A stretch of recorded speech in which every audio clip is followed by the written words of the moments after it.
कि नारी की बातन में बड़े बड़े बिगड़ गए और द्रौपदी की बात में से दुर्योधन उखड़ गए।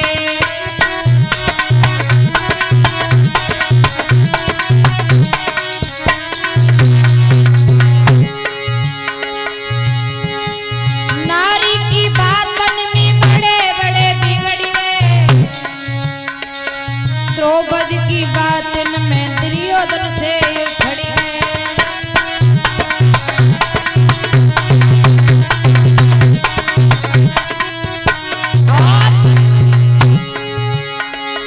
कैकेयी की बातन से दशरथ जी चले गए।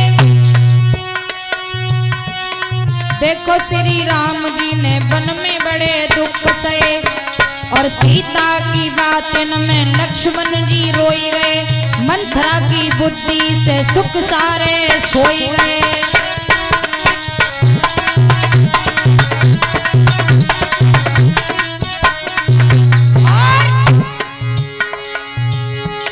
मेनका के आगे गुरु विश्वामित्र हारी गए। प्यारे मेनका के आगे गुरु विश्वामित्र हार गए।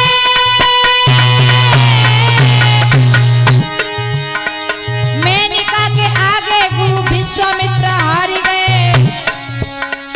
भूले हैं तपस्या और डूबी मझधार गए।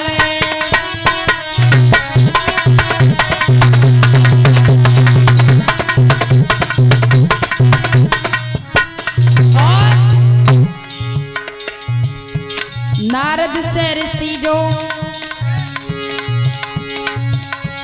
नारद से ऋषि जो नारी के पीछे घूम गए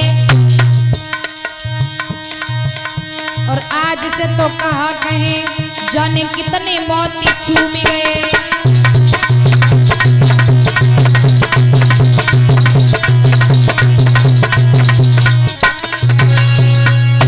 इस नारी के चक्कर में कहते हैं कि मर्द की बंदूक से निकाली हुई गोली और स्त्री के मुंह से निकाली हुई बोली प्यारे बराबर काम करती है, बराबर काम करती है।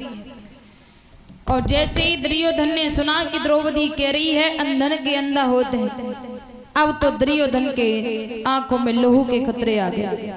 दुर्योधन चीख करके कहने लगा द्रौपदी ए पांचाली, क्या कहा अंधे के अंधे होते हैं। इस अपमान का बदला मैंने तुझे सारी सभा में निर्वस्त्र करके नहीं लिया तो मुझे भी धृतराष्ट्र का बेटा मत कहना। इतना कहकर दुर्योधन पैर पटकता हुआ हस्तिनापुर आया। मामा शकुनी ने उदास देखा। मामा शकुनी कहने लगा क्या बात है, भांजे बड़े उदास लग रहे। बोले मामा कछु ना पूछो। माँ माँ माँ अच्छा, एक नजरिए से देखा जाए मेरी माँ तो मामा के अंदर माँ की डबल ममता होती है। एक नजरिए से देखा जाए तो मामा के अंदर माँ की डबल ममता होती है। और दूसरी नजरिए से देखा जाए, दूसरी नजरिए कौन सी, जिस मामा के अंदर शकुनी जैसे गुण हैं, माहिल जैसे गुण हैं, कंस जैसे गुण हैं, मारीच जैसे गुण हैं, कंस जैसे गुण हैं, अगर ऐसे गुणों का मामा घर में है तो मम्मा घर में आए तो एक दिन रखो, दो दिन रखो, तीसरे दिन मम्मा की टिकट निकल ले। हाँ हाँ। अच्छा, हर मामा की बात नहीं कर रही हूं मैं, बात हो रही है जिसके अंदर जो मैंने भी बताया इन मामाओं जैसे गुण है। तो बच्चे का मामा और बाप का साला, बच्चे का मामा और बाप का साला। एक विद्वान लिखते हैं, ध्यान से सुनना।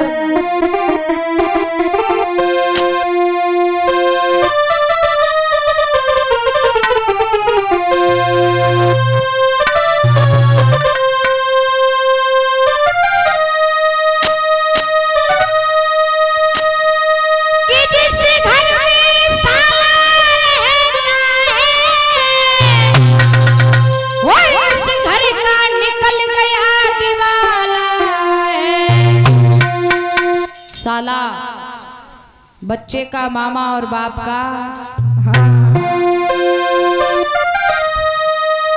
कि जिस घर में साला रहता है और उस घर का निकल गया दिवाला है। परीक्षित महाराज है नाक में दम जीजा के साला ने गजब कर डाला है।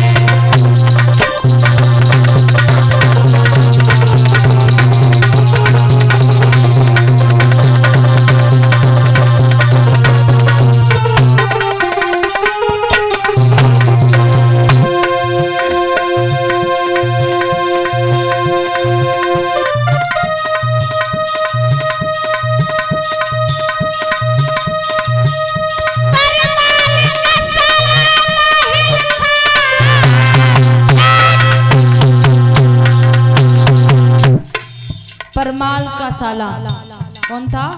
माहिल। प्रवीण भैया परमाल का साला माहिल था।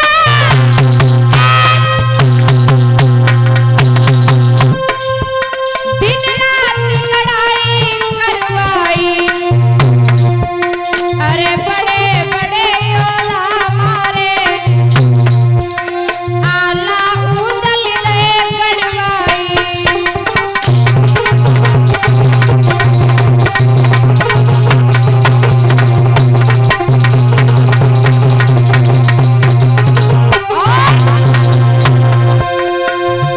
साले को सस्ता ना समझो,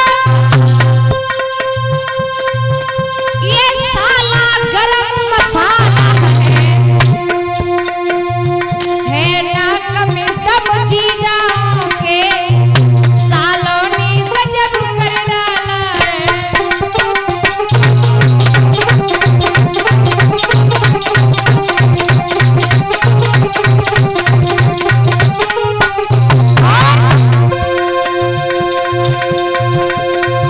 धृतराष्ट्र का साला शकुनी था, शकुनी शकुनी शकुनी। बताओ,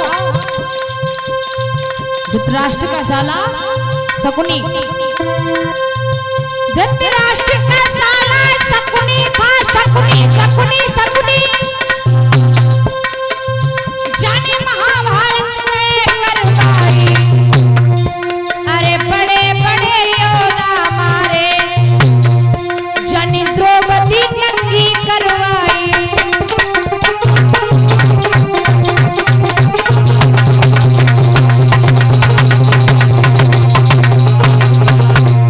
और साले को घर को मत समझो, लला साले को घर का ना समझो, जाय समझो पिसियर का है नाक में दम जीजा के सालों ने गजब कर डाला है।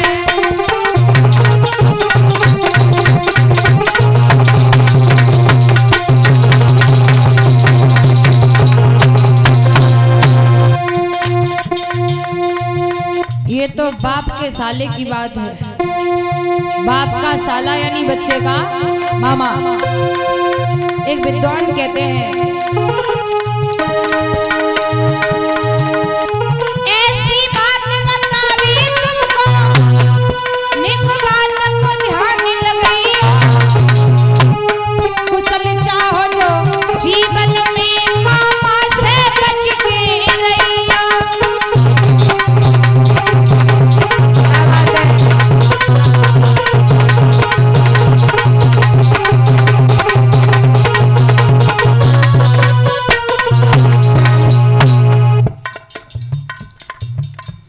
आपने देखा होगा आज भी कुछ ऐसे मामा हैं, अगर कोई माँ बाप अपनी बिटिया की शादी कर रहे और हर माँ बाप अपनी औकात से ज्यादा बेटी को देते हैं। हर माँ बाप चाहते हैं कि मेरी बेटी खुश रहे। बेटी कहेगी, पापा कहेंगे बेटी सामान देख ले, सामान तो पूरा है ना। बेटी कहेगी पापा भी टीवी नहीं है, टीवी नहीं है।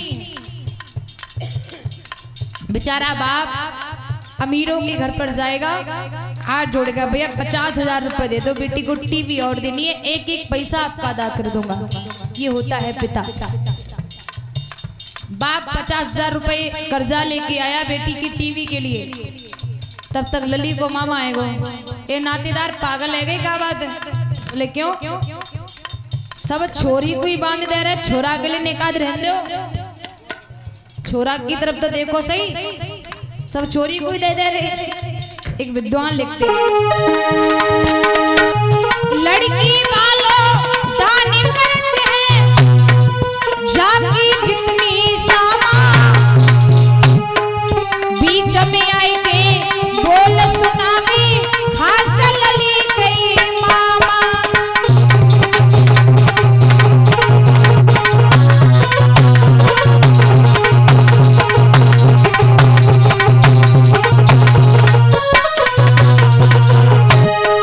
इसलिए मामन की चकिया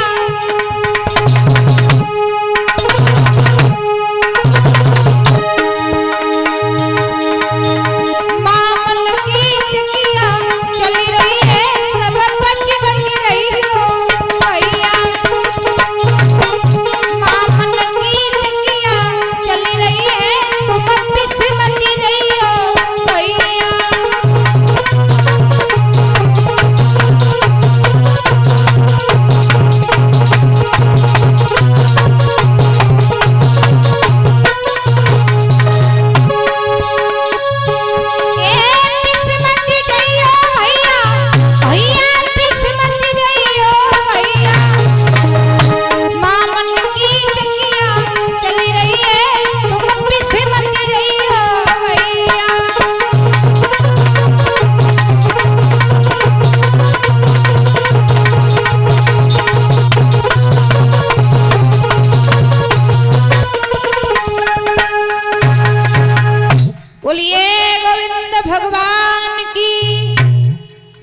मामा सुखनी कहने लगा, भांजे बात क्या है, बात बताओ। जवाब दिया, मामा उस पांचाली ने हमसे अंधे का अंधा कहा है, और जब तक उस पांचाली से इस अपमान का बदला मैं नहीं ले लेता तब तक चैन में बैठने वाला नहीं हूँ। मामा हंस के बोलो, भांजे जब तुम्हारो मामा है तो चिंता किस बात की। एक काम करो भांजे। बोले क्या? किसी तरह से पांचों पांडवों को उस इंद्रप्रस्थ से, जो पांडवों ने नगरी बसाई, उस नगरी का नाम रखा इंद्रप्रस्थ, जिसे हम और आप आज कहते हैं क्या? दिल्ली, दिल्ली। ये पांडवों की बसाई हुई है। शकुनी मामा कहने लगा है, लला एक काम करो। बोले कहा, किसी तरह से पांडवों को जुआ का खेल खेलने के लिए यहाँ बुला लो। दुर्योधन कहने लगा, मामा जुआ का खेल खेलने में मैं तो इतना माहिर नहीं हूं, मेरी पेश कैसे जाएगी पांडवों के आगे। मामा हंस करके कहने लगा, तुम डर गई क्या? अरे जब तुम्हारा मामा है तो चिंता किस बात की। तुम्हारी तरफ से पासा मैं फेंकूंगा और पांडवों की तरफ से पासा किसी एक से फेंका लूंगा, और तुम्हें मालूम है कि तुम्हारे मामा के सामने अच्छे अच्छे की दाल गलने वाली नहीं है। बोले ठीक है। पत्र लिख करके दुर्योधन ने दासी पुत्र विदुर को दिया। विदुर को जब ये बात मालूम पड़ी कि पत्र जुआ का खेल खेलने को लिखा गया है, तो विदुर जी को बिल्कुल भी अच्छा नहीं लगा, बिल्कुल भी अच्छा नहीं लगा। विदुर जी ने धृतराष्ट्र के पास जाकर कहा कि भैया आप दुर्योधन को समझा दो कि वो जुआ का खेल ना खेले, क्योंकि जुआ का खेल भाई भाई में बैर करा देगा, परिवार का विनाश हो जाएगा। ये कहीं तक मुझे ठीक नहीं लग रहा है भैया। इसलिए उसे समझा दो। आपस की फूट बड़ी दुखनी, आपस की फूट बड़ी दुखनी, दशरथ के घर फूट पड़ी के कई वरदानों पे अड़ी रही, आफत दशरथ के गले पड़ी थी, लंका की लूटी भई दुखनी, आपस की फूट बड़ी दुखनी। विदुर जी ने धृतराष्ट्र को समझाया तो धृतराष्ट्र ने दुर्योधन को अपने पास बुलाया और अपने पास बुलाकर दुर्योधन को धृतराष्ट्र ने बहुत समझाया, लेकिन दुर्योधन नहीं माना। जब दुर्योधन नहीं माना तो अंत में धृतराष्ट्र ने दुर्योधन को जुआ खेलने की आज्ञा दे दी। महाराज जुआ खेलने की आज्ञा दे दी। पत्र लेकर के विदुर जी इंद्रप्रस्थ पहुंचे। पांडवों ने पत्र पढ़ा, आपस में विचार करने लगे, भैया ये जुआ का खेल भाई भाई में विनाश कर देगा, परिवार का नाश हो जाएगा। विदुर जी कहने लगे, वो धृतराष्ट्र कहने लगे, क्षमा करना, युधिष्ठिर कहने लगे कि भीम क्या करोगे? भीम कहने लगे, भैया थोड़ा सोचिए, पत्र अगर यहाँ तक आया है तो धृतराष्ट्र ताऊ जी की अनुमति से ही आया होगा और उनकी आज्ञा से पत्र आया है, तो हमारा और आपका वहां जाना बहुत जरूरी है। चलो चलते हैं। पांचों पांडव द्रौपदी को लेकर इंद्रप्रस्थ से हस्तिनापुर आए। द्रौपदी को तो महलों में छोड़ दिया, पांचों पांडव सभा में आ गए। माताओं आइए अब छोटा सा दोलान का संकीर्तन गुनगुनाएं। आगे बड़ी पावन कथा आ रही है, प्रेम से सभी बोले।